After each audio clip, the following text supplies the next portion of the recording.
하루 종일 평안하셨습니까? 은혜 가운데 지내셨죠? 어제와 그제 이틀 동안 행복으로 다시 읽는 우리들의 기본 교리라는 총 제목으로 진행한 2시간의 내용을 간단히 요약해 보겠습니다.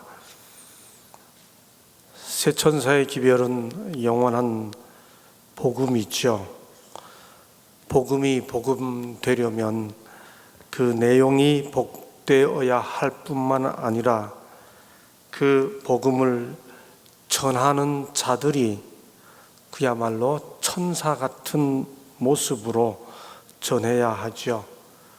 다시 말해 그 기별로 행복하게 된 자들이 전하는 소식이 복음입니다. 그리고 그 복음을 들은 자들을 복되게 해야 하죠.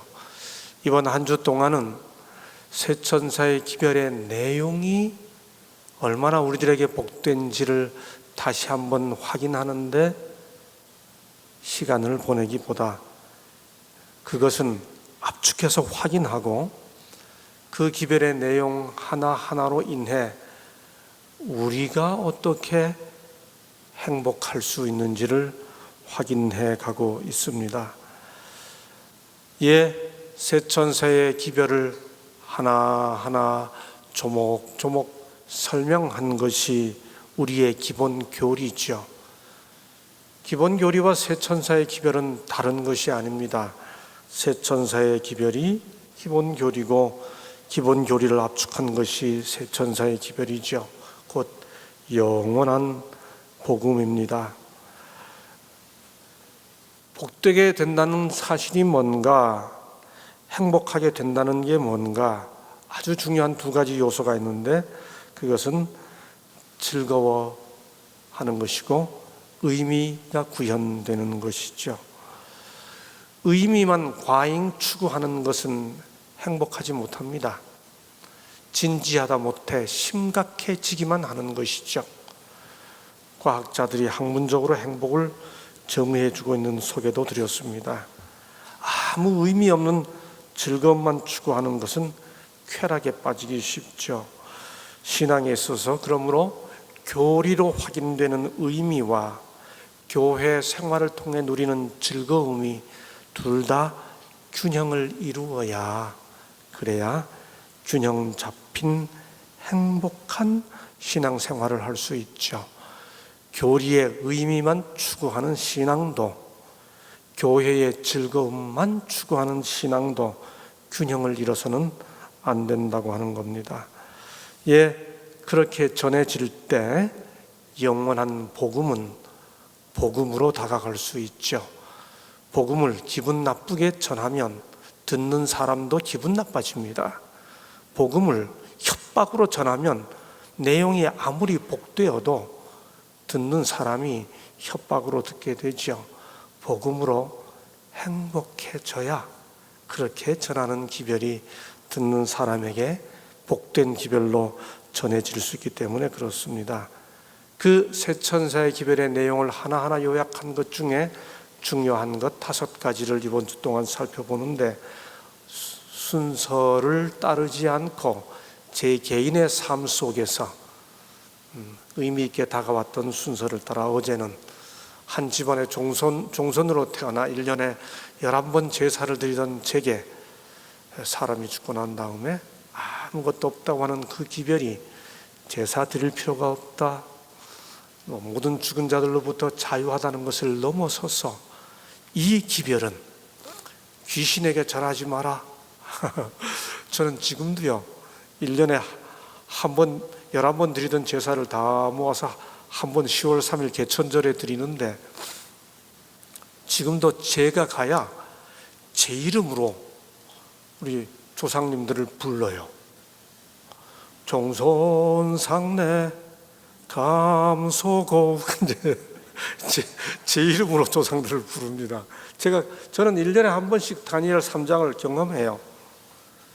그런데 이 기별은 단지 그렇게 귀신들로부터 자유하다는 걸 넘어서서 지금 살아가는 이 현생의 삶이 영생을 이루는 유일한 기회이고, 그렇게 하기 위해 우리에게 주신 하나님의 선물이기 때문에 그 어떤 삶의 성취보다, 그 어떤 목표보다 내가 지금 살아있다는 사실 그 하나가 얼마나 내게 커다란 행복이고 축복인지, 거기서부터 우리의 행복 이야기가 시작되어야 한다.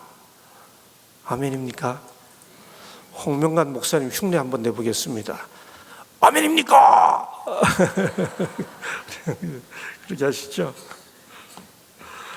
예, 우리는 어쩌면 죽은 자들은 아무것도 모른다는 구절만 읽었는지 모르는데, 이 구절을 다 읽어보면 모든 산자들 중에 들어있는 자에게는 누구나 소망이 있음은 산 개가 죽은 사자보다 낫기 때문이니라. 산 자들은 죽을 줄을 알되 죽은 자는 아무것도 모르며, 죽은 자는 아무것도 모른다는 사실과 함께 이 본문이 강조하고 있는 것은 살아있다는 사실이 얼마나 복된지 알겠어? 내 인생 개 같다고 이야기할지 몰라도 죽어버린 사자보다 더 난 게 살아있다는 삶의 행복이야. 그 사실을 말하고 있는 것이죠. 오늘은 우리의 기본교리 제13조 남은 자손과 그 사명에 대해 함께 생각해 보려고 합니다. 기본교리 13조는 이렇게 말합니다. 세계적 교회는 그리스도를 진실히 믿는 모든 사람들로 구성되었지만 마지막 시대, 즉 배도가 만연한 시대에 한 남은 자손이 하나님의 계명과 예수 믿음을 지키도록 불러냄을 받았다. 이 남은 자손은 심판의 때가 이르렀음을 알리고 그리스도를 통한 구원을 전하고, 우리가 새벽마다 십자가의 기별을 듣고 또 오전 시간에 또 목사님을 통해 기별을 듣는 것처럼 그리스도를 통한 구원을 전하고 그분의 재림이 임박했음을 선포한다.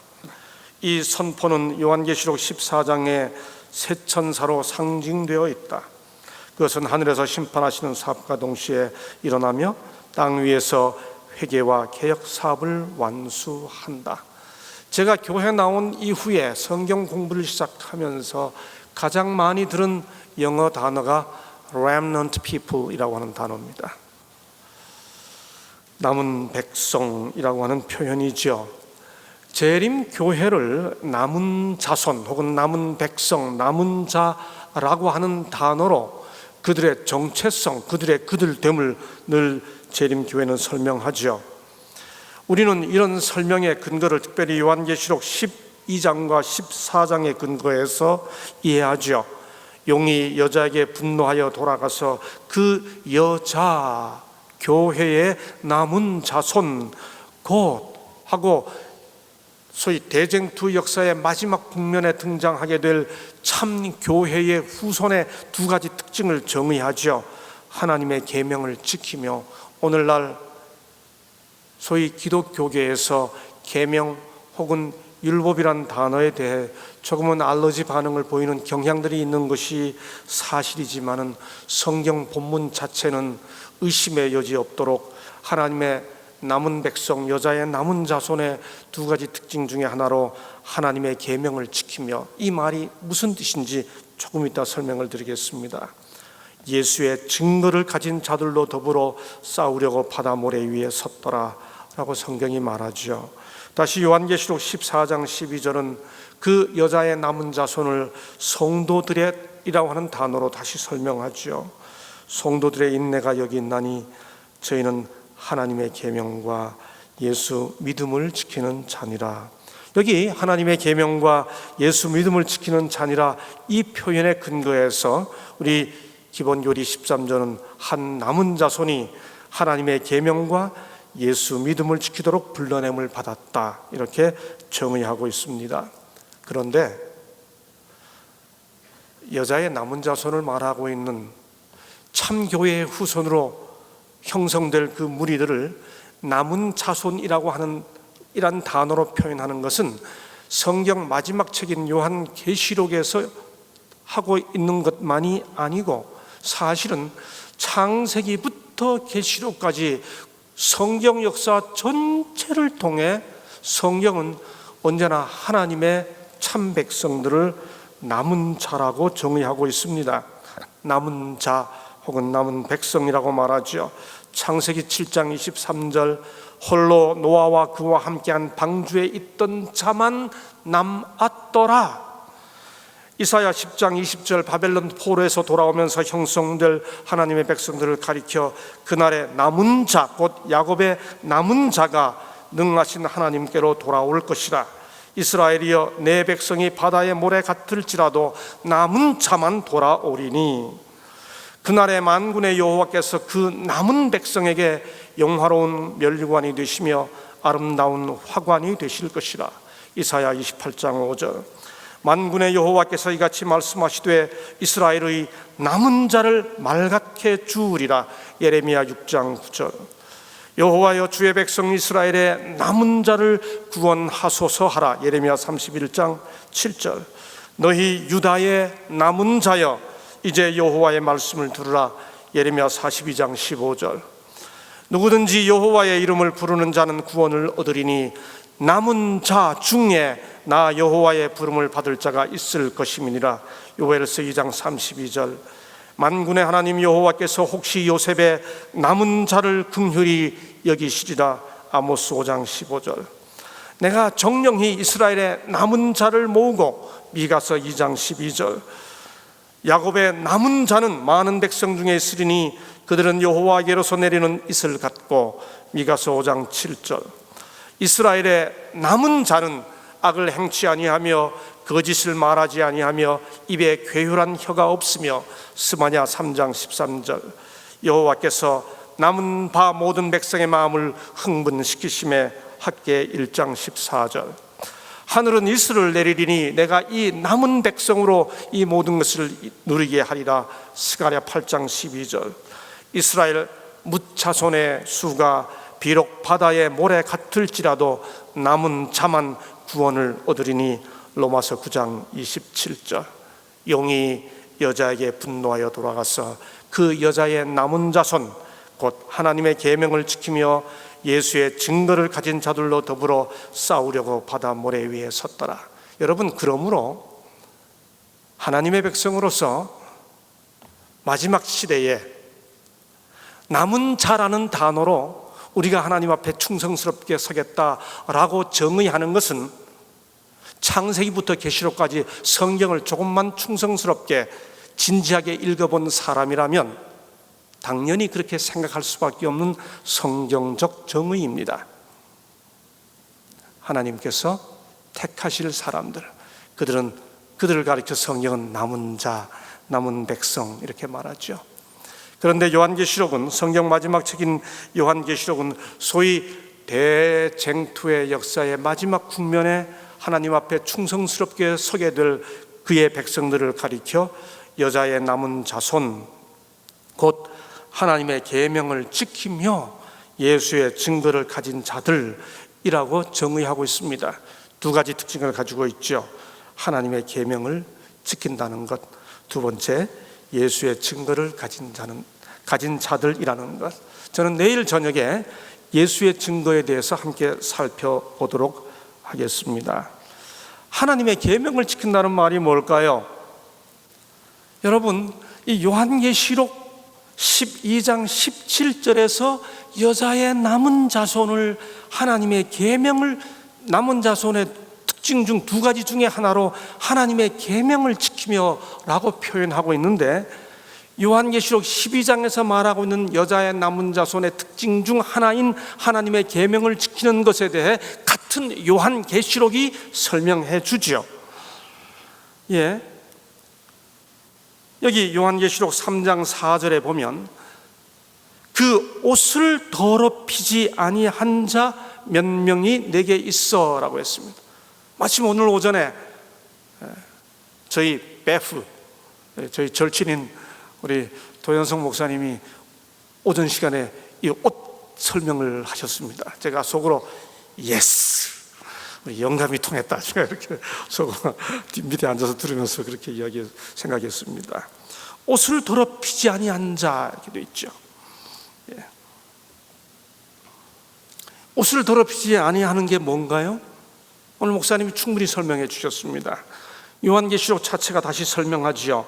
요한계시록 19장 8절 깨끗한 세마포를 입게 하셨은즉 이 세마포는 성도들의 옳은 행실이로다.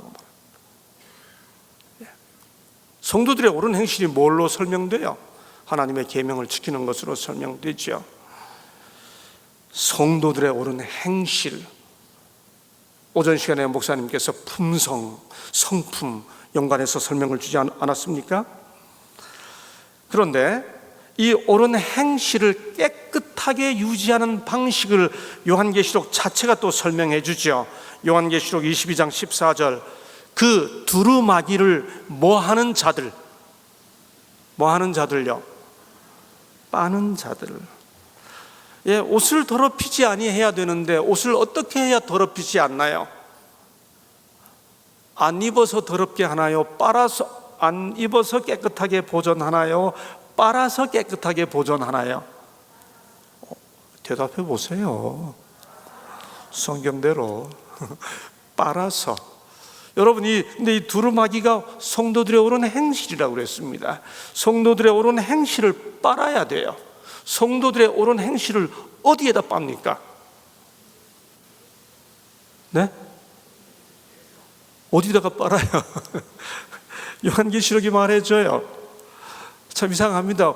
이 옷을 하얗게 만들려면 비누에다 빨아야 되는데 계시록은 빠는 그 세제를 이렇게 설명하죠. 어린 양의 피에 그 옷을 씻어 희게 하였느니라. 여러분, 계명을 지키며 라고 말할 때 그 말의 의미는 내가 계명을 지켜 내 의로 구원을 받겠다는 의미가 절대로 아닙니다. 계명을 지키며 라고 말할 때 그 말의 의미는 우리를 감동하시는 성령의 능력을 힘입어 예수 그리스도의 피 공로로 주 앞에 서겠다고 믿음으로 받아들이는 그 계명을 지키며 라고 하는 의미이기 때문에 절대로 요한계시록이 말하는 것은 예수 그리스도와 상관없이 성령의 감동 없이 인간의 의지로 자기 의를 이루어 율법을 지켜 의롭게 되겠다고 서는 그 계명 지킴이 아니지요. 예수의 증거를 가진 것이 뭔가? 예수의 증거를 받은 내 형제들, 이 부분은 제가 내일 저녁에 좀 더 자세히 설명을 드리도록 하겠습니다. 거듭 말씀드리지만 저는 이번 주 동안에 우리의 기본 교리의 내용을 확인하려고 하는 것이 아닙니다. 그 내용은 이렇게 간단히 요약을 하고요. 그렇게 우리가 남은 교회라면, 그렇게 우리가 남은 자들이라면, 그러면 남은 자로서 구체적으로 이 세상에서 어떻게 행복하게 살아야 하며 어떻게 행복하게 다른 사람들에게 복음을 전할 수 있는지에 대해 생각해 보려는 것입니다. 여러분, 이렇게 우리의 정체성을 확인하며 남은 백성이 된다는 것은 도대체 뭐 어떻게 되는 겁니까? 뭐 어떻게 살아야 되는 겁니까? 이렇게 우리가 다양한 요소로 이렇게 우리의 정체성을 확인한 다음에 그렇다, 우리는 이런 것을 믿기 때문에 이렇게 믿고 있기 때문에 그래서 우리가 남은 백성이다라고 확인한 다음에 그 다음에 뭐 어떻게 살아야 되는 겁니까? 도대체 남은 백성이 된다는 것은 구체적으로 뭘 세상에서 어떻게 하는 것입니까? 여러분, 남은 백성이 된다, 그 말은 무슨 뜻인가요? 이 사람도 달라지고 저 사람도 달라지고 저 사람도 떠나고 이 사람도 떠나고, 남은 백성이란 단어 자체가 안고 있는 의미는 다수가 달라도 혹은 떠나도 끝까지 남아야 남은 백성이 되는 것이죠. 남은 백성이 된다는 그 남은 자 혹은 남은 백성, 성경에서 그런 단어로 사용할 때 그 단어가 내포하고 있는, 그 단어가 안고 있는 굉장히 중요한 개념은 소수가 되기로 선택한다, 그런 뜻입니다. 여러분, 굉장한 역설입니다. 성경이 창세기부터 계시록까지 그렇게 반복하여 하나님의 찬 백성을 정의하기 위해 사용하는 남은 자라는 단어 속에는 다수가 아니라 소수가 되기로 선택하는 그런 길을 의미하는 것이죠. 조금은 비장합니다. 그래서 조금은 결연하죠. 그래서 종종, 요즘에는 그 참이 부르는 걸 제가 자주 못 봤습니다만, 전에는 우리 교우님들이 집회하는 곳에 가면 종종 이 참이 부르는 것을 들었습니다. 어느 민족 누구게나 결단할 때 있나니 참과 거짓 싸울 때에 어느 편에 설 건가. 주가 주신 새 목표가 우리 앞에 보이니 빛과 어둠 사이에서 선택하며 살리라. 비장하잖아요. 아주 결연하잖아요. 2절은 더 비장합니다. 고상하고 아름답다 진리 편에 서는 일, 진리 위에 억압받고 명예 이익 잃어도 비겁한 자 물러서나 용감한 자 굳세게, 낙심한 자 돌아오는 그날까지 서리라. 가사 자체가 얼마나 비장해요. 결연합니다. 고상하고 아름답다, 이래가면서 불렀잖아요. 진리 편에, 리듬도 멜로디도 이렇게 막 떨면서, 그죠? 근데 고개도 같이 떨리죠. 예, 비장하고 결연합니다. 여러분, 이렇게 우리가 남은 자의 길을 가기로 선택했는데 남은 자로 살아가는 현실은 쉽지 않아요.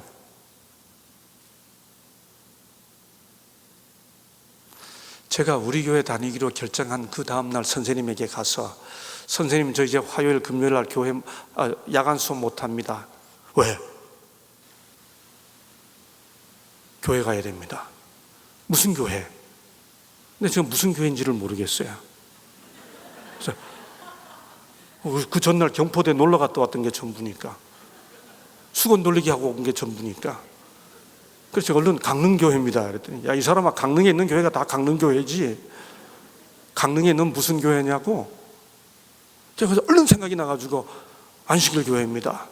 안식일 교회입니다 라고 제 입에서 대답이 떨어지는 순간 제 담임 선생님이 하셨던 신음 같은 첫 반응, 하필이면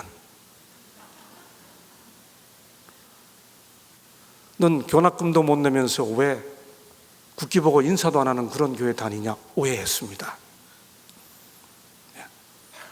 국기도 인정 안 하는 그런 교회를 나가냐, 여호와의 증인하고 우리 교회를 혼돈한 거죠.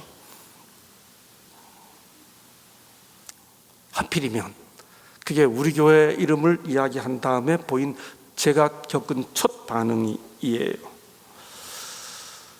예, 남은 자로 살아가는 것, 다수와 다른 방식으로 살아가기를 선택하는 것을 실제의 삶 속에서 경험하는 것은 절대로 쉬운 일이 아닙니다. 예, 아멘이 어떤 의미인지 제가 잘 모르겠습니다. 예, 참 안타까운 일들이 많아요. 가슴이 먹먹해질 때가 많아요. 40년 만에 만난 친구가 너무 반가워서 끌어안았는데 제가 목사라고 그러니까 너가 목사가 됐어. 어디 교회인데? 그래서 내가 안식일 교회 이랬더니까, 어머, 거기 성경이 우리하고 같아? 네, 성경이 우리하고 같아? 여러분, 제가 상상도 못한 질문이었습니다. 제가 어느 외국에 도착해서 저를 너무 친절하게 안내해 주신 어떤 분을 만났습니다. 목사님이라 그래서 너무 감사해가지고, 목사님 저를 위해 기도해 주십시오. 한사코 안 하세요. 저보고 하라고 해서 제가 했습니다. 기도가 끝나니까 이분이 동그랗게 눈을 뜨시면서 저를 바라보더니, 아니, 안식교회도 예수 이름으로 기도합니까? 여러분, 어떻게 된 겁니까 이게? 영상 하나 보시겠습니다. Stop.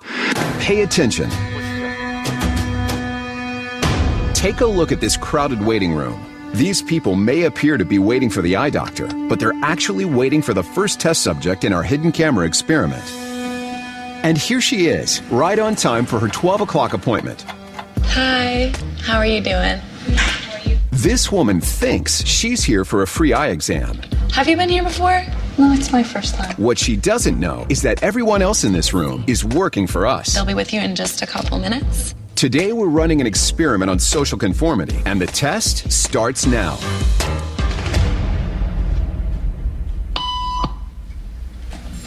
Did you hear that? These people sure did.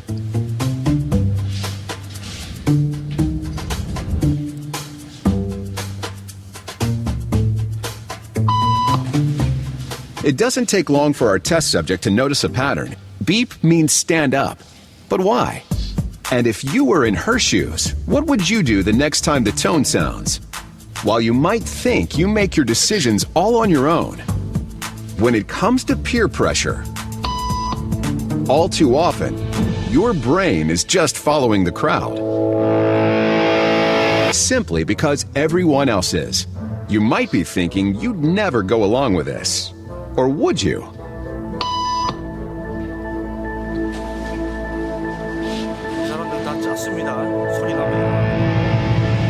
After just 3 beeps, and without knowing why she's doing it, this woman is now conforming perfectly to the group. But what happens if we take the group away? Elaine, please.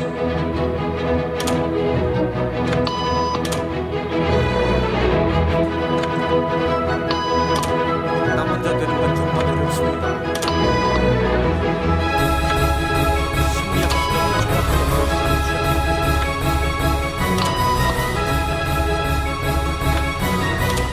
Okay, now she's alone. The crowd is gone and nobody is watching her except our hidden cameras. What do you think she'll do?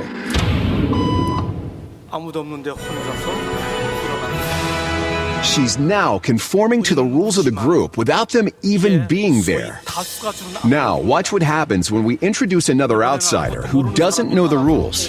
For a noon appointment. Have a seat and they'll be out in just a couple minutes. Great, Thanks so much.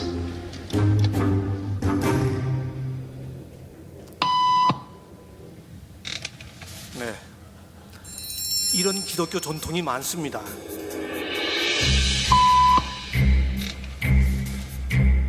왜 이러서지? Why was it? Everybody was doing it, so I thought I was supposed to. 다 해왔기 때문에 Think she'll teach the new guy what to do?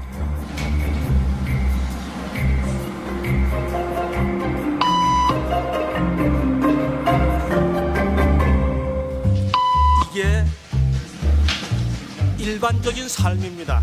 We kept the cameras rolling as more unsuspecting patients arrived. 이런 상황에서 남들이 다 할 때 하지 않는 일이 얼마나 힘든지 보세요. 다시 또 다른 2 사람이 일어납니다. 이 사람 전혀 모릅니다. 네, 예, 우리 And 이렇게 slowly but 사는 게 surely, 너무 많습니다.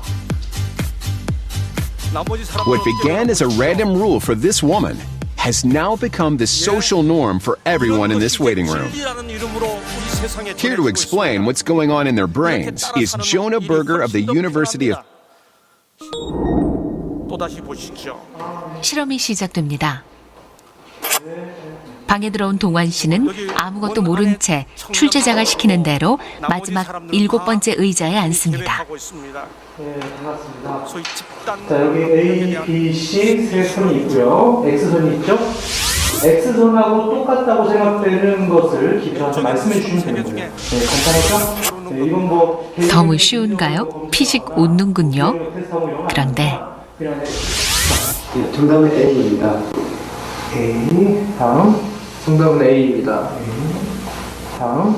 정답은 A. 이런 정답이 A라뇨? 혹시 잘못 본 건 아닐까요? 정말 이상합니다. 정답은 A입니다. 정답은 A입니다. 이제 마지막 동환 씨가 답할 차례. 정답은 B입니다. 나 문제가 된 거지요. 다행히 첫 번째는 제대로 답했군요. 갑자기 다음 문제를 뚫어져라 쳐다보는 동환 씨. 예, 한번 보시죠. 다음 B입니다. B. 예.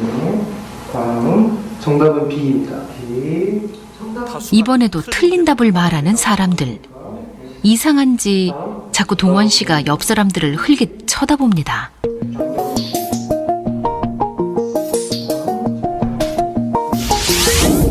또 동환 씨가 대답할 차례군요. 이때 6명의 공모자는 미리 짠 대로 일제히 동환 씨를 쳐다봅니다.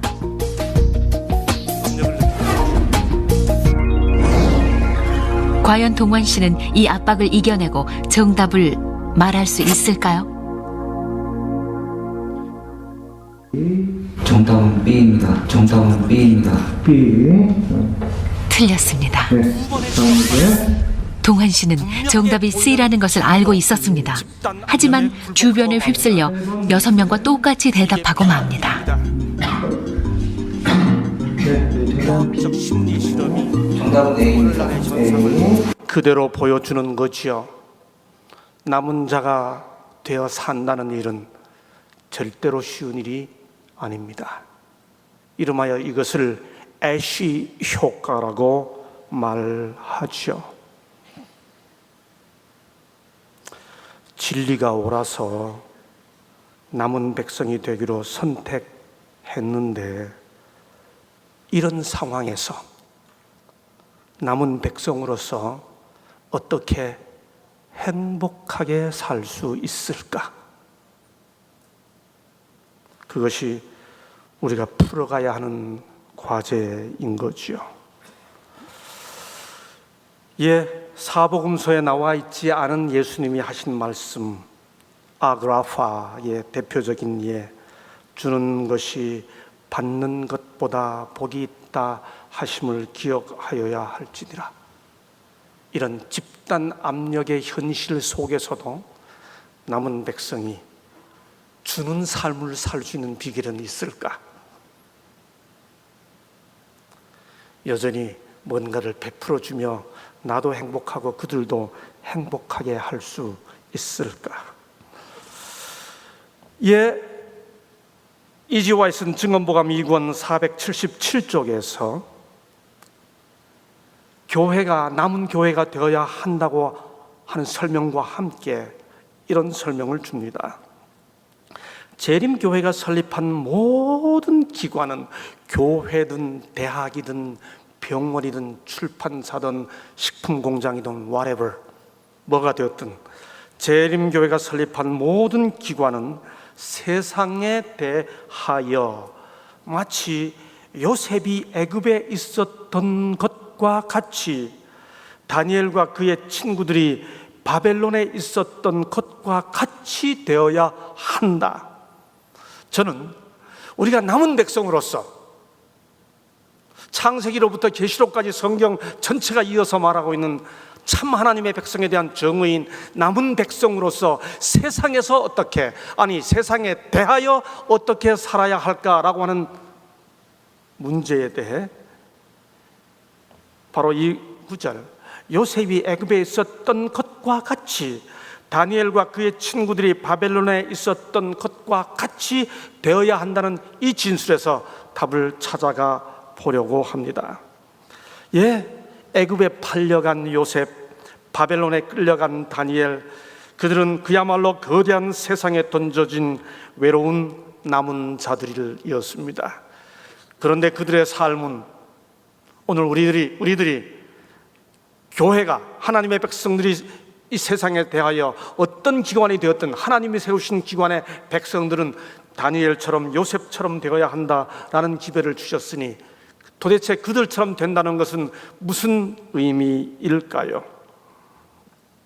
우리가 너무 잘 알고 있는 것처럼 요셉이 애굽에 끌려가게 된 것은 형제들에 의해 팔렸기 때문입니다. 때에 미디안 사람 상고들이 지나는지라 그들이 요셉을 구덩이에서 끌어올리고 은 20개에 그를 이스마엘 사람들에게 팔매 그 상고들이 요셉을 데리고 애굽으로 갔더라. 다니엘 1장에 보면 유다 왕 여호야김이 위에 있은 지 3년에 바벨론 왕 느부갓네살이 예루살렘에 이르러 그것을 에워쌌더니, 우리가 이런 구절들을 그저 평범하게 읽으면 넘어갈 수 있습니다. 여러분, 그런데 하나님께서 살아계시고 하나님께서 요셉의 하나님이시고 다니엘의 하나님이라고 하는 사실을 기억하고 있다면 이런 구절, 이런 상황 자체를 읽을 때에 우리는 충격을 받게 됩니다. 아니, 왜 하나님께서 그런 상황을 허락하셨을까? 더더군다나 다니엘 1장 2절에 보면 주께서 그의 손에 붙이심에, 여러분, 예루살렘이 바벨론에 의해 멸망당하고 무너지는 상황을 하나님께서 허락하셨다는 겁니다. 이게 정치적으로 보면 당연합니다. 바벨론이라는 세력이 워낙 거대하고 예루살렘은 아주 소국가에 불과했기 때문에 예루살렘이 바벨론에 의해 멸망당했다는 사실은 정치적으로 보면 당연해요. 그러나 신앙적으로 보면 예루살렘은 하나님의 도성이고 바벨론은 말뚝의 도성입니다. 말뚝을 섬기는 바벨론이 하나님을 섬기는 예루살렘을 무너뜨렸다. 이건 엄청난 충격이에요. 하나님의 패배입니다. 하나님이 진 거예요. 제가 이 다니엘 1장을 설명할 때 가끔 우리 신학교에서 우리 학생들에게 이렇게 질문합니다. 이게 잘 느낌이 안 가는 것 같기 때문에 적절한 비유가 되는지 모르겠습니다만, 우리 삼육대학교 뒤에 있는 그 불암산에 어떤 사찰이 있다 합시다. 거기 어떤 사찰의 스님들이 오셔가지고 이게 종교적으로 이렇게 비유하는 것이 적절하진 않아요. 하여간 우리 신학생들의 이해를 돕기 위해 와서 우리 삼육대학 교회에 있던 모든 그 성찬 기구를 가지고 가가지고 어떻게 훼손했다, 하나님께서 그걸 허락했다, 이런 상황을 맞을 때 제군들 도대체 어떤 느낌이 들겠느냐고 제가 그렇게 물어봅니다. 여러분, 그런데 다니엘 1장 2절은 주께서 그의 손에 붙이심에라고 말합니다. 왜 하나님은 요셉의 형제들의 팔을 막지 않으시어 요셉이 애굽에 끌려가게 허락하셨느냐 하는 의문부터 떠올려야 합니다. 왜 하나님은 바벨론의 예루살렘 멸망을 막지 않으시어 다니엘이 바벨론에 끌려가게 하셨을까 하는 의문부터 가져야 하는 거죠.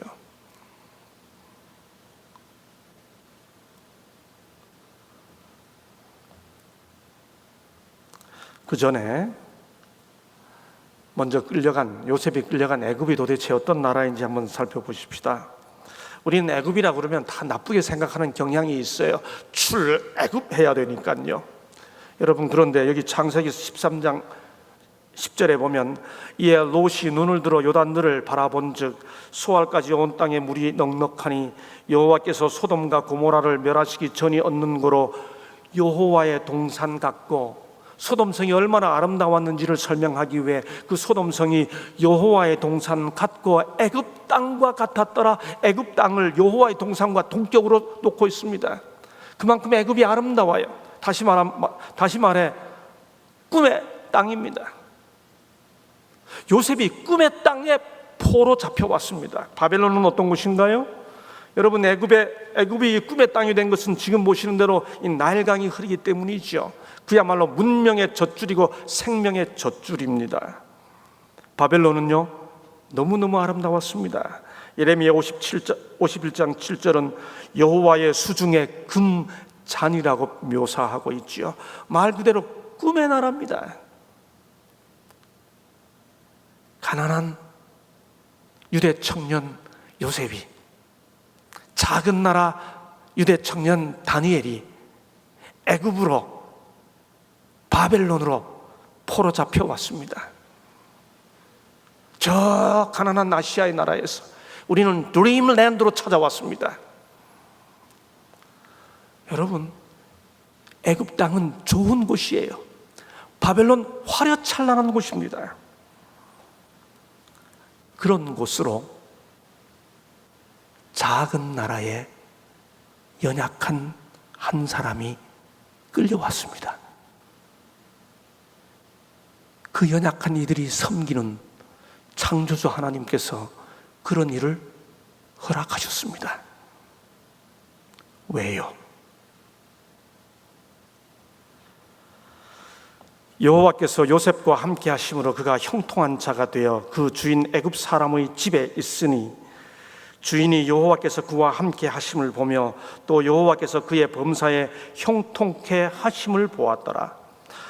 요셉이 그 주인에게 은혜를 입어 섬김에 그가 요셉으로 가정 총무를 삼고 자기 소유를 다 그 손에 위임하니. 4절, 그 다음 39장 5절은 이렇게 말합니다.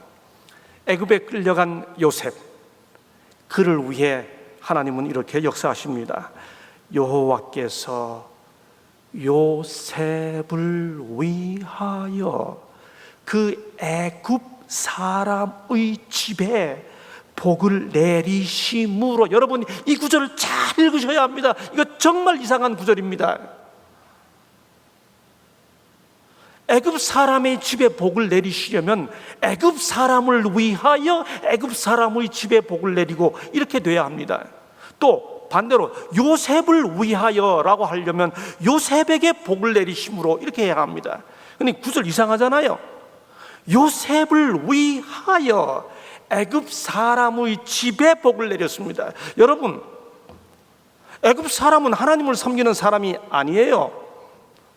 보디발은 애굽의 시위대장입니다. 바로의 시위대장입니다. 그런데 성경은 뭐라고 말하나요? 요셉을 위하여 애굽 사람의 집에 복을 내리셨다고 말합니다. 왜요? 여러분, 하나님께서 왜 애굽에 요셉이 끌려가도록 허락하셨을까요? 이 구절 보면 누구에게 복 주기 위해? 누구에게 복 주기 위해요? 대답해 보세요. 애굽 사람의 집에 복을 내리심으로. 결과적으로 여러분, 하나님께서 요셉을 포로 잡혀가도록 허락하신 것은 뜻이 있었습니다. 그때 형제들의 손에서 당신이 요셉을 구원할 수 없었기 때문에 내버려 둔 게 아니고요, 그 일이 이루어지도록 허락하신 것도 이유가 있었습니다. 남은 자 요셉을 통해 하나님께서 이루셔야 하는 일이 있었기 때문이죠. 보냈습니다. 이거 포로 잡혀간 게 아닙니다. 보냈습니다. 여러분, 오늘 오전에 우리 도목사님 설명 들으셨죠? 이제 조금 이따 나옵니다. 제가 오전에 도목사님 말씀 드리면서 예스!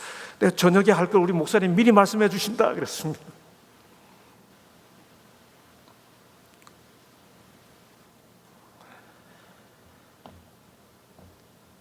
여러분, 우리가 애굽에서 살 때 요셉처럼 살아야 합니다. 남은 자 되었을지라도 애굽 저주받을 땅 이렇게 살면 안 됩니다.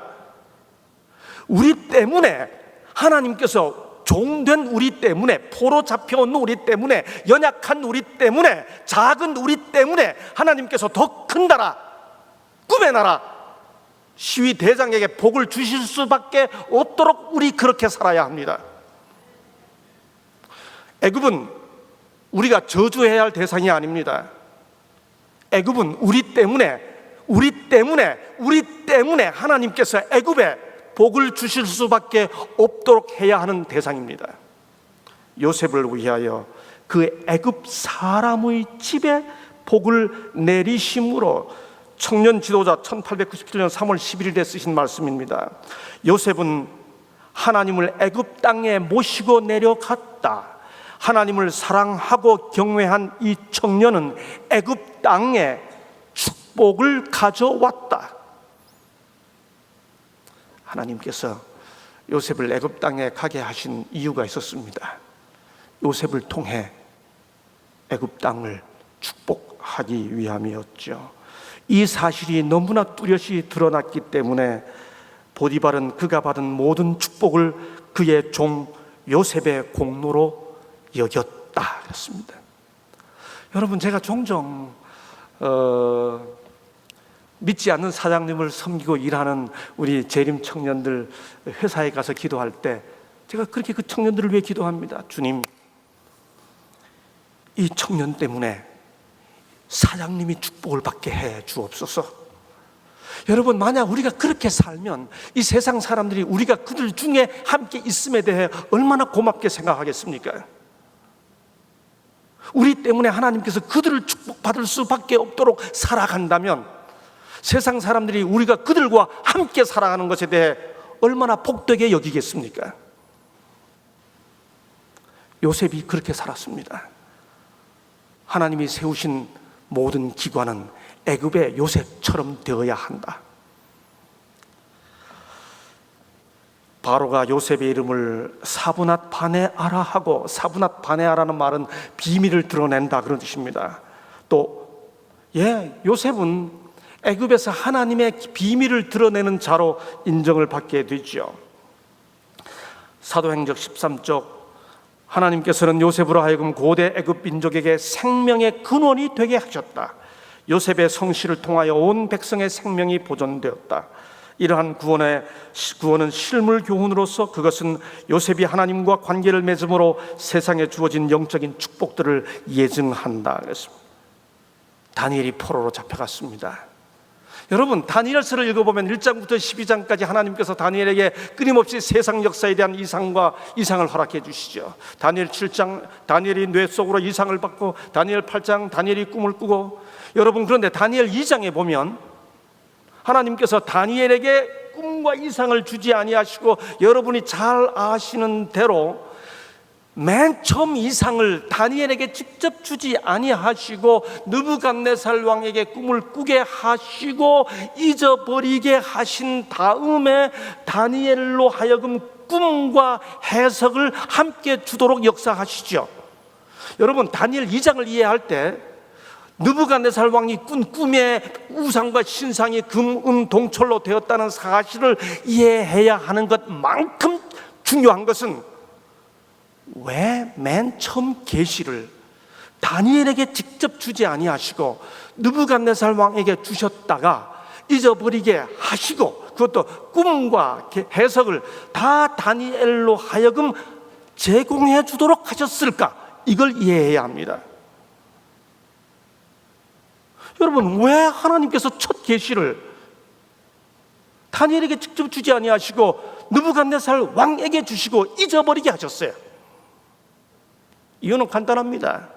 다니엘은 지금 포로입니다. 포로된 다니엘이 꿈꾼 다음에 나 꿈 꾸었다고 얘기해봐야 미친 사람 취급받고 맙니다. 아무 영향력 없습니다. 포로에 불과하니까. 왕이 꾸고 잊어버리게 하신 하나님의 섭리는 꿈과 계시를, 꿈에 대한 극도의 호기심을 제공하신 다음에 그 꿈과 계시를 함께 알게 해준 사람에게 모든 관심이 쏟아질 수밖에 없도록 역사하시는 하나님의 절묘한 방법, 그게 왕에게 주시고 잊어버리게 하시고 다니엘로 하여금 꿈과 계시를 해석을 알게 해주시는 방법이죠.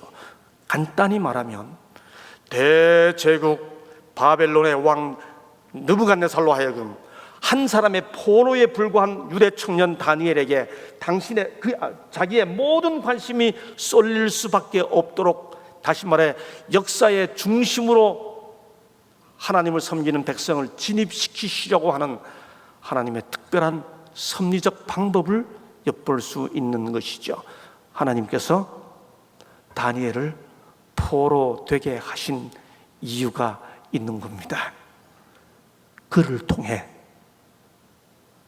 대제국의 왕에게 바벨론 포로가 섬기는 하나님을 인정할 수밖에 없도록 섭리하시는 거죠.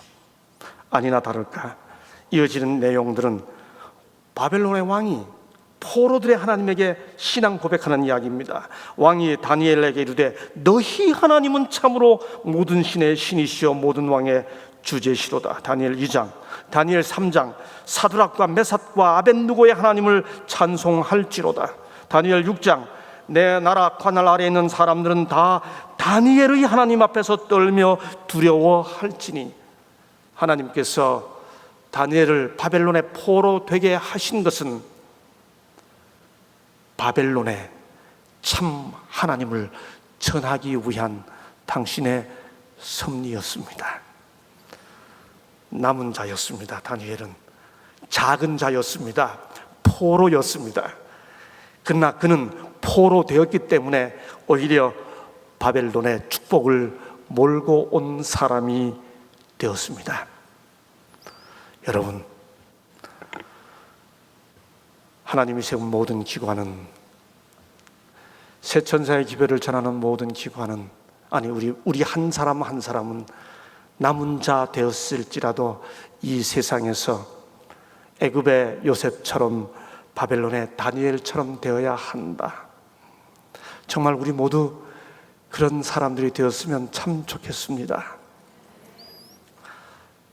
신학생 시절입니다. 버스를 타고 그 당시 대학을 드나들던 버스는 45번 버스밖에 없었는데 버스를 타고 시내 나갔다가 들어오는 길이었죠. 그 시절은 다 만원 버스였습니다. 뭐 안내양들이 정말 이렇게 아주 기술 좋게 아주 만원 버스를 다 이렇게 채워놓고 이렇게 탁 버스를 치면서 오라이 하면서 이렇게 버스를 운전하던 그 시절입니다.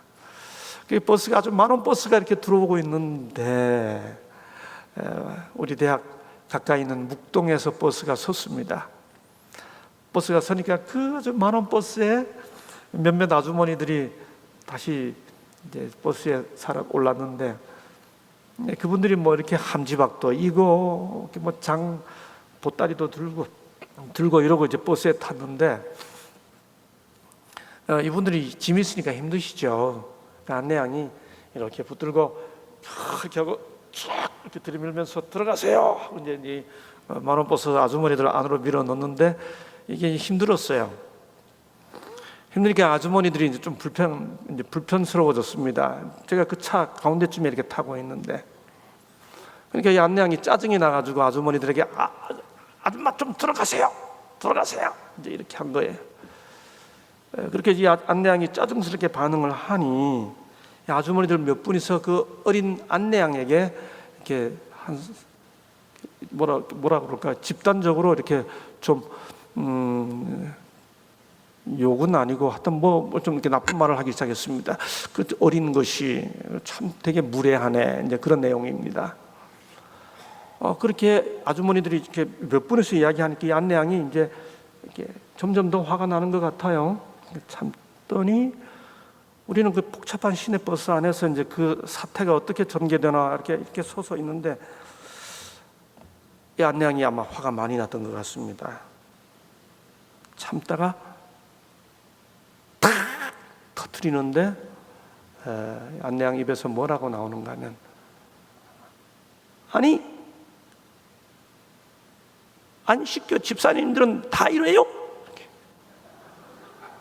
오? 안식교 집사님들은 다 이래요? 제가 깜짝 놀랐죠, 순간적으로. 그래서 탁 뒤돌아보았습니다. 여러분, 그 순간 이 안내양을 막 욕하던 새 아주머니들의 입이 착 다물어졌습니다. 아마 그 천성교회, 묵동교회 뭐 이렇게 다니면서 안내양이 그 늘 자기들끼리 집사님 하는 걸 보면서 아마 이분들이 우리 교회 다니는 집사님들인 걸 아마 알았던 것 같습니다. 근데 그 만원 버스를 타고 가다가 그 아주머니들이 막 자기를 공격하니까 이 안내양이 다 그렇게 꺼낸 거예요.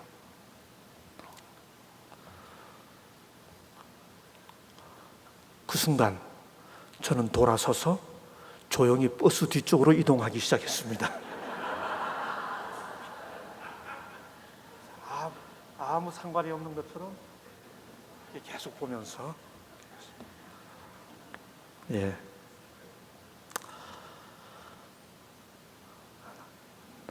불쌍한 남은 자, 초라한 남은 자, 맥없는 남은 자. 안식교 집사들은 다 그래요? 남은 자, 안식교인들 다 그래요? 남은 자, 남은 자. 애굽의 요셉처럼, 바벨론의 다니엘처럼 살아야 하는데 어쩌다가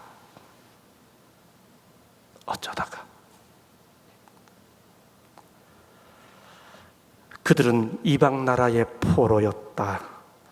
무한하신 지혜자께서 그들을 거기 두신 것이다. 포로 잡혀간 게 아니라는 거예요. 하나님께서 거기 두셨다는 거예요. 다니엘과 그의 동료들은 세상 열국 앞에 참 하나님을 높일 수 있는 기회를 가졌다. 하나님께서 그렇게 섭리하신 겁니다. 남은 자가 되려면 바벨론의 다니엘처럼, 애굽의 요셉처럼 되어야 한다는 거죠. 오히려 축복을 몰고 오는 사람들, 어떻게 해요? 어떻게 하면 그들처럼 될 수 있나요? 간단히 말해서 세 가지 요건만 좀 살펴보죠. 첫째는 아주 쉬운 말로 실력 있어야 합니다. 요셉, 하나님께서 그를 실력 있게 해주셨습니다. 형통한 자가 되어 감옥에 들어갔을 때 여호와께서 그와 함께 하심으로 옥전들에게, 감옥 간수들에게 아주 지혜 있게 잘 했죠. 총리가 되어 잘했습니다. 다니엘도 마찬가지입니다. 왕이 환관장 아스바나스에게 명하여 이스라엘 자손 중에서 모든 재주를 통달하며 지식이 구비하며 학문에 익숙하여 라고 말합니다. 벨드사살은 박수장이 되었습니다. 여러분 잘 아시죠? 박수는 남자 무당이에요. 다니엘이 당연히 무당이 아니었습니다. 무당이 아니면서 무당의 리더가 되었습니다. 그렇죠? 굉장한 거죠. 정권이 바뀌어도 계속해서 중요한 국사를 책임받게 되지 않습니까? 부모와 교사와 학생에게 보내는 권면 506쪽. 하나님께서 인간에게 빌려주신 은사들을 개발시키고 강화시키는 일은 각자가 해야 할 사명이다. 이건 제 개인에게 던져진, 제가 가지고 있는 굉장히 큰 평생의 도전입니다. 그러나 너무나 많은 사람들이 빈약한 지식, 보잘것없는 달성으로 만족하며 간신히 합격할 수 있는 정도의 실력으로 만족해야 한다. 다니엘과 같은 인물을 찾아보기 힘들게 되었다. 여러분, 세상의 축복을 몰고 오려면 다니엘처럼 되어야 합니다. 요셉처럼 되어야 합니다. 그러나 그 실력은 단지 정보의 양이 아니죠. 한자의 실력은 열매 실자 힘력자입니다. 그런데 이 열매 실자가 사람에게 쓰일 때는 언제나 정보와 관련하여 쓰이지 않고 마음과 관련하여 쓰입니다. 진실, 성실, 신실, 그렇게 진실하고 성실하고 신실한 사람이 힘이 있을 때 그게 진실력, 성실력, 신실력이죠. 다니엘과 요셉은 바로 그런 모습을 보였습니다. 신실하게, 진실하게, 거룩하게 살게 하소서. 신실하게, 진실하게, 거룩하게 살게 하소서. 애굽의 요셉처럼, 바벨론의 다니엘처럼 되려면 실력이 있어야 합니다. 저는 우리 재림 성도들이 무슨 일을 하든 어떤 입장에 있든 정말 하나님께서 함께 해주시는 형통함을 경험하게 되었으면 참 좋겠습니다. 고등학교 2학년 그 푸른 나이에 재림교회 대열에 동참한 이래로 끊임없이 제 가슴을 지금까지 지배하고 있는 생각은 세상에서 재림교인으로 살아가면서 하나님의 이름을 드러내기 위해 무시당하지 않는 하나님 때문에 진실하고 성실하고 신실하여 실력 있는 사람들 되었으면 좋겠습니다. 의지가 있어야죠. 요셉처럼 다니엘처럼 되려면 두 번째 꼭 갖춰야 할 요소는 의지입니다. 여인이 날마다 요셉에게 청하였으나 요셉이 듣지 아니하여 동침하지 아니할 뿐더러 함께 있지도 아니하니라. 미세스 보디발이 요셉을 유혹하지요. 젊은 청년, 27살의 젊은 청년이 어느덧 10년이 지났으니까 27살쯤 되었죠. 가만히 있어도 헛헛하고 허전한 그 청년에게 뿌리칠 수 없는 유혹이 다가오지요. 요셉은 굳은 의지로 자기를 지킵니다. 유혹에 실패한 보디발의 아내가 남편에게 이렇게 이야기하죠. 주인이 그 아내가 자기에게 고하기를 당신의 종이 내게 이같이 행하였다 하는 말을 듣고 요셉에게 심히 노한지라. 이에 요셉의 주인이 그를 잡아 옥에 넣으니. 여러분, 이 구절에는 성경에 없는 단어를 넣은 게 있습니다. 지금 읽은 구절 중에 성경 본문에 없는 단어는 무엇일까요? 1. 요셉에게가 없다. 2. 심히 노한지라. 심히가 없다. 3. 요셉의 주인이 아니고 요셉에게 심히 노한지라. 이에 주인이 그를 잡아 옥에 넣으니. 4번 옥에 요셉에게 심히 노한지라. 이에 요셉의 주인이 그를 잡아 넣으니.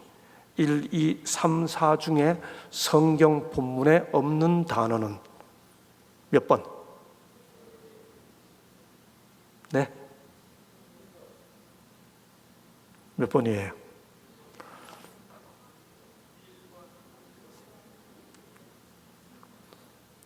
다시 읽습니다.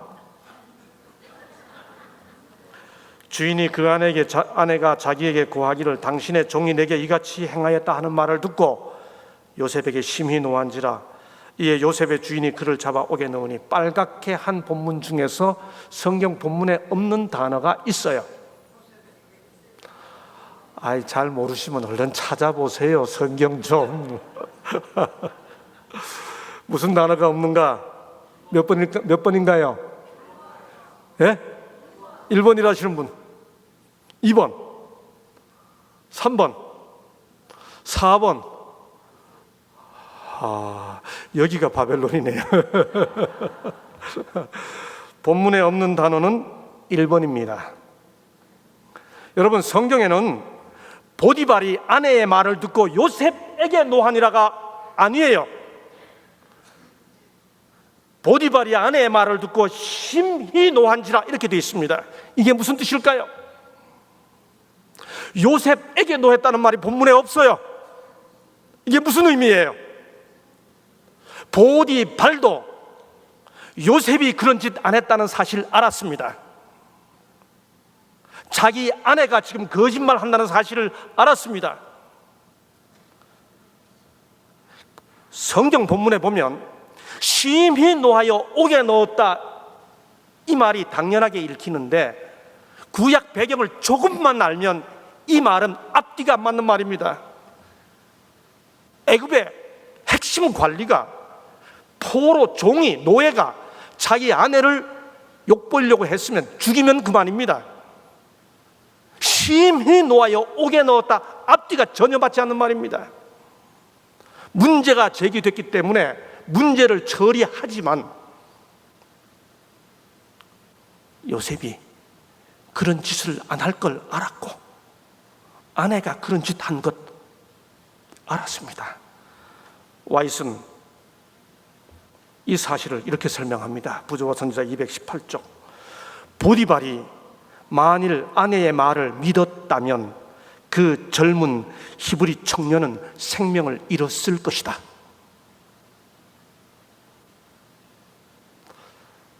애굽에서 이렇게 살아야 하는 겁니다. 세상 사람도 욕을 보인 현실 때문에 문제 처리하지만 절대로 그렇게 하지 않을 사람이라고 신용할 수밖에 없는 삶의 모양. 의지죠.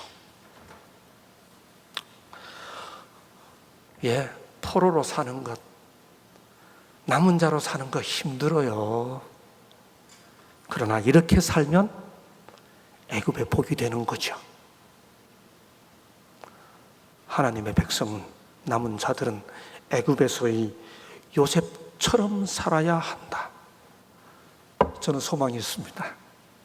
우리 모두 다 연약하지만은 우리가 저 세상 속에서 이 시대의 드림랜드에 와 살면서, 이 시대의 금잔 같은 세상에 와 살면서 우리 주위 사람들에게 이런 모습으로 살게 되었으면 참 좋겠습니다. 다니엘은 뜻을 정하여 왕의 진미와 그의 마시는 포도주로 자기를 더럽히지 아니하리라 하고, 느부갓네살이 이름을 바꿨죠. 다니엘을 벨드사살로, 하나냐를 사드락으로, 미사엘을 메삭으로, 아사레를 아벳누고로 바꾸었습니다. 여러분, 쉬운 말로 하면 바벨론식 창시 계명이지요. 여러분, 그런데 이 바벨론의 청년들이 왕이 바꿔준 자기 창시 계명된, 바벨론식 창시 계명된 그 이름들을 자기들이 사용했을까요? 안 했습니다. 여러분, 그 사실은 어디서 알 수 있는가 하면 다니엘 4장 9절에 보면 느부갓네살이 다니엘을 자기가 바꿔줬으니까 박수장 벨드사사라라고 부릅니다. 그런데 다니엘서를 읽어보면 다니엘이 자기를 설명할 때는 한 번도 예외 없이 뭐라고 자기를 소개하는가 하면 벨드사살이라 이름한 다니엘, 이렇게 설명합니다. 너네들이 내 이름 바꿔줬지만, 그래서 바벨론식 이름은 벨드사살이지만 내 이름은 다니엘이야, 그 뜻입니다.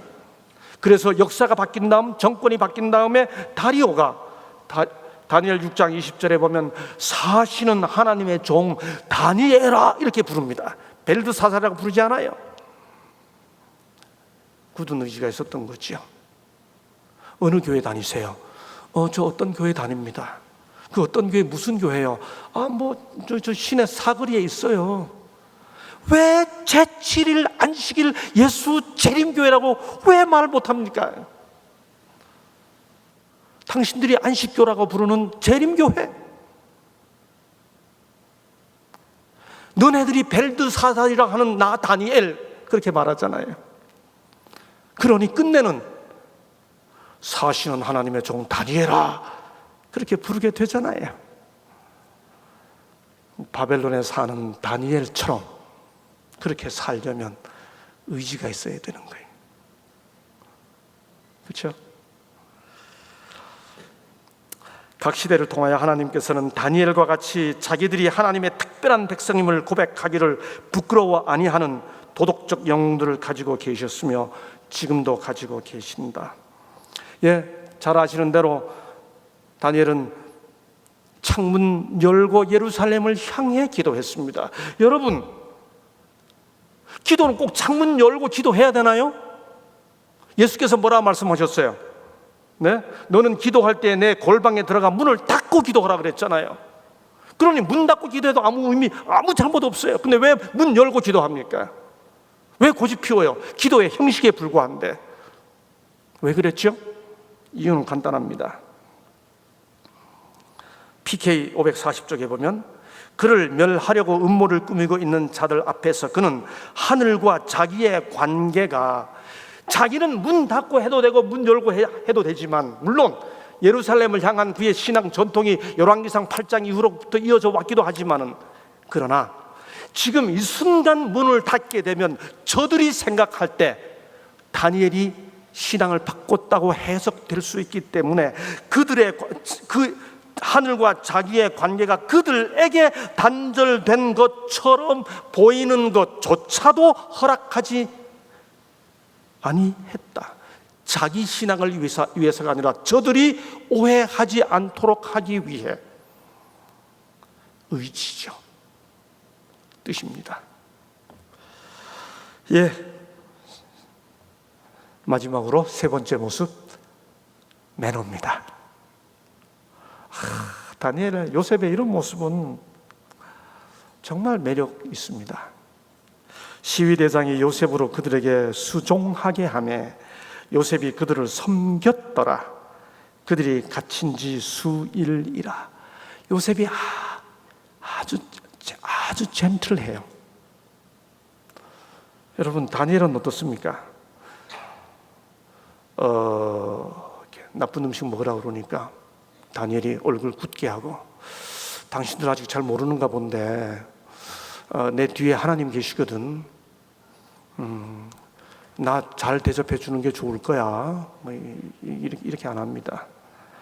구하니 청하오니 처분하소서.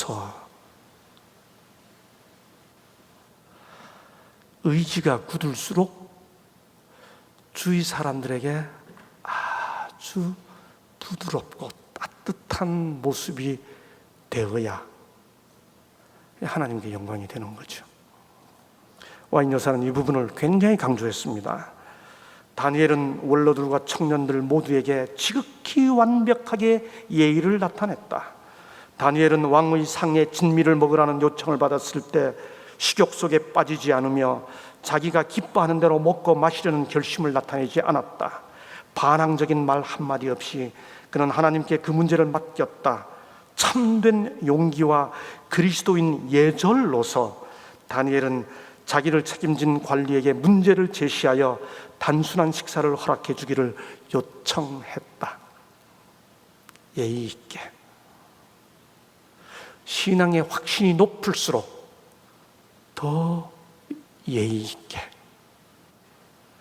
재림교인들, 그분들이 부르는 대로 안식교인들, 참 예의 있는 사람들, 그렇게 우리 주위 사람들에게 아름다운 모습으로 새겨졌으면 참 좋겠습니다. 1996년 이름하여 제7일 안식일 예수 재림교 공개 토론에 참여하게 됐던 것은 제 인생의 소중한 경험이었습니다. 96년도니까 벌써 거의 몇 년 전인가요? 거의 한 25년 전 가까이 되네요. 아주 30대 중반의 새파랗게 젊은 나이 때 저와 함께 토론했던 상대방 목사님의, 박사님의 얼굴은 공개하지 않기 위해 처리했습니다. 그때 소위 기독저널의 주관으로 이루어졌던 기독교 100주년 기념회관의 공개 토론, 신계원 목사님, 안금영 목사님과 함께 참여해서 나누었던 그 경험은 제게 소중한 경험이었죠. 그때 서로 약속했습니다. 연사들 상대방에게 직접 질문하는 것은 안 하기로, 청중의 질문을 받기로 아주 신사적인 약속을 했습니다. 한 번에 이렇게 소위 그런 표현이 적당한지 모르겠습니다만 공방이 오고 갔습니다. 그다음 이름하여 종말론과 관련해서, 예언과 관련해서 우리 S 박사님께서 먼저 발제를 하셨죠. 그런데 이분이 발제를 하시면서 먼저 하시고 그다음에 저희가 답을 해야 할, 그 순서를 제가 답을 해야 하는 차례인데, 이분이 하시면서 아직도 영상이 남아 있어서 뭐 이렇게 보실 수 있는 분들은 보실 수 있습니다만 조금 좀 부담스러운 표현을 하셨습니다.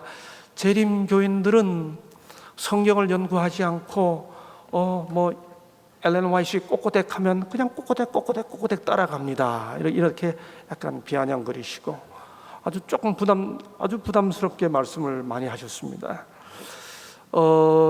제가 지금도 젊은데 지금보다 훨씬 더 젊었을 때는 당연히 혈기가 있죠.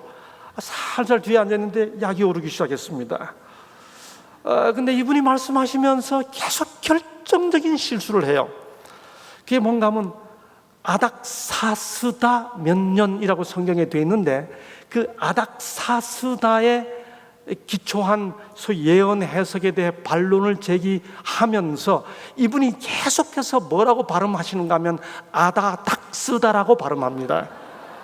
제가 뒤에 앉아서 그분의 말을 들으면서, 여러분 다 경험해 보신 것처럼 이런 공개 토론회에서는 무슨 내용은 고사하고 그런 작은 실수 하나를 잡아가지고 박사님께서 어찌 아닥사스다를 아닥닥스다라고 하십니까? 뭐 이렇게 하면 분위기는 한순간 반전이 돼요. 제가 그걸 칼로 사용하고 싶은 유혹이 자꾸만 일어났습니다. 드디어 이분의 발제가 끝났고 제 순서가 됐습니다. 제가 기도하고 섰습니다. 목사님 감사합니다. 시카고에서 목회를 하셨다는데 저도 잠시 시카고에 있었습니다. 또 저보다는 인생의 연배시고 하니까 여러 면에서 저의 인생 선배시고 또 목회 선배이십니다. 특별히 우리 재림교회에 깊은 관심을 보여주셔서 참으로 감사합니다. 이제 그렇게만 이야기하고 넘어갔습니다. 그리고 제 발제를 끝냈습니다. 여러분, 그렇게 끝낸 그 다음날 오후가 됐는데 벌써 사람들이 참여했던 분들 또 그 짧은 시간에 벌써 그 당시에 비디오 녹화를 보신 분들이 뭐 이런저런 전화를 주기 시작했습니다. 바로 그 다음날 오후 2, 3시쯤에 제 연구실에 있는데 또 전화가 왔습니다. 받았습니다. 여보세요? 김상래 교수님이십니까? 네, 김상래입니다. 여기는 대구입니다. 그래요.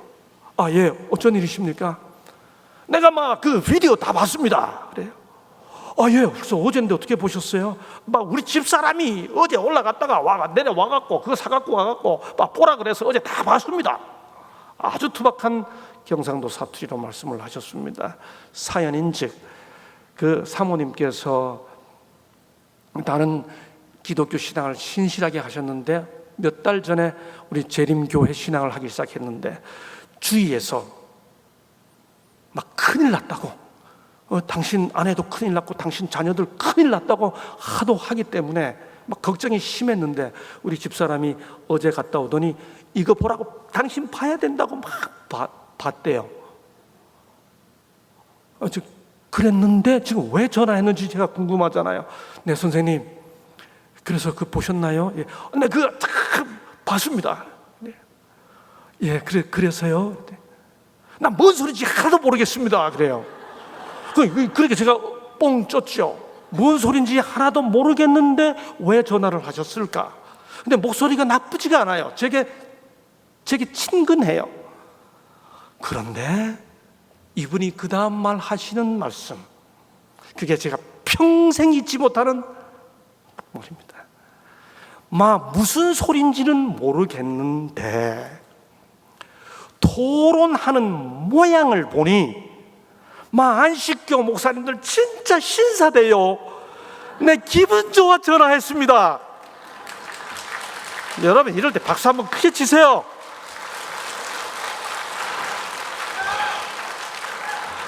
여러분, 제가 그때 그분 전화 받고요, 속으로 얼마나 한심했는지 모릅니다. 어차피 그분 교회 안 다니는 분이니까 아닥사스다면 어떻고 아닥닥스다면 어떻습니까?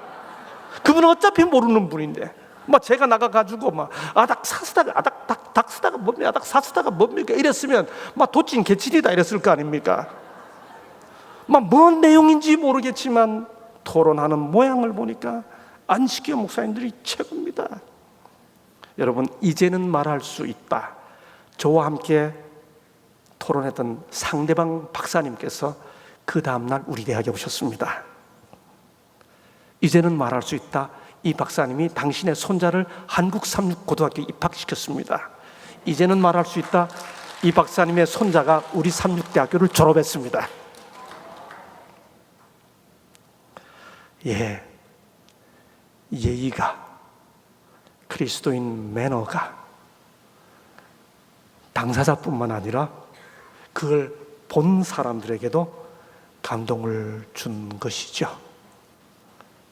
실력 있게, 의지 있게, 매너 있게, 이렇게 애굽에서, 이렇게 바벨론에서 살아가면 요셉처럼, 다니엘처럼 멋진 남은 자가 되는 거죠. 우리 남은 자입니다. 때때로 우리는 이렇게 노래 부르죠. 사랑하는 예수님을 따라가고 싶으니 인도하여 주옵소서, 어디든지 가리다. 근데 후렴이 조금 부담되죠. 날 위하여 보배 피를 흘려주셨사오니 모두 주를 버리어도 나는 따르오리다. 이게 남은 자의 고백 같은데 혹이라도 이 고백이 베드로처럼 다 주를 버릴지라도 나는 언제든지 버리지 않겠나이다 라고 하는 자기 의지가 되지 않도록 우리 마음마저도, 이런 결심마저도 하나님께 맡기는 모습으로 남은 자로 살아가야 되겠죠. 제7일 안식일 예수 재림교인들이 세운 모든 기관은 교회든 개인이든 세상에 대하여 요셉이 애굽에 있었던 것과 같이, 다니엘과 그의 친구들이 바벨론에 있었던 것과 같이 되어야 한다. 하나님께서는 요셉으로 하여금 고대 애굽 민족에게 생명의 근원이 되게 하셨다. 하나님께서는 다니엘을 통하여 바벨론의 모든 박사들의 생명을 구원하셨다. 이러한 구원은 실물 교훈으로서, 그것은 요셉과 다니엘이 하나님과 관계를 맺음으로 세상에 주어진 영적인 축복들을 예증한다. 당신들이 나를 이곳에 팔았으므로 근심하지 마소서, 한탄하지 마소서. 하나님이 생명을 구원하시려고 나를 당신들 앞서 보내셨나이다. 하나님께서 우리를 이 세상에 살게 하신 이유를 이렇게 고백할 수 있게 되었으면 좋겠습니다. 그들은 이방 나라의 포로였다. 무한하신 지혜자께서 그들을 거기 두신 것이다. 바벨론에서 당신을 증거하도록 하기 위해 다니엘을 부르신 것처럼 하나님께서는 오늘날 우리를 세상에서 당신의 증인이 되도록 부르신다. 선지자 왕 487쪽. 출애굽을 이야기하려면 요셉처럼 애굽에 축복을 준 경험이 있는지를 먼저 살펴봅시다. 어떤 분이 이렇게 말했습니다. 출애굽을 말하려면 애굽에 축복 한번 주어보지 못한 사람은 출애굽을 논하지 마라. 저는 그렇게 강하게는 표현하고 싶지 않습니다. 출애굽을 이야기하려면 요셉처럼 애굽에 축복 좀 주고 난 다음에 합시다. 바벨론이 무너졌다고 외치려면 다니엘처럼 바벨론에 복을 준 적이 있는지 먼저 살펴봅시다. 남은 백성, 집단 압력이 아무리 강해도 왼쪽과 같은 것은 비입니다. 세상 다수가 우리에게 어떤 압력을 준다 하더라도 진리는 진리인 것이죠. 우리는 남은 백성입니다. 소수의 남은 자이지만 오히려 다수의 세상을 향해 넉넉하고 자신 있는, 오히려 거대한 세상의 복을 몰고 오는 실력 있고 의지 있고 매너 좋은 재림교인들, 그래서 세상을 행복하게 하는 남은 백성들 되시기를 축복하면서 말씀을 마치도록 하겠습니다. 기도하겠습니다. 아버지 하나님, 우리 함께 더불어 살게 허락해 주신 애굽의 백성들, 바벨론의 백성들에게 축복이 되는 남은 백성의 삶을 살도록 우리 마음을 감동해 주옵소서. 우리가 그들 곁에 같이 살아간다는 사실이 그들 스스로도 복이야. 저 목사님하고 저 장로님하고 저 집사님하고 안식교 집사님하고 같이 살게 된 것 축복이야 라고 고백할 수 있는 남은 자의 삶 살도록 우리 마음을 감동해 주옵소서. 감사하며 예수님 이름으로 간절히 기도하옵나이다. 아멘.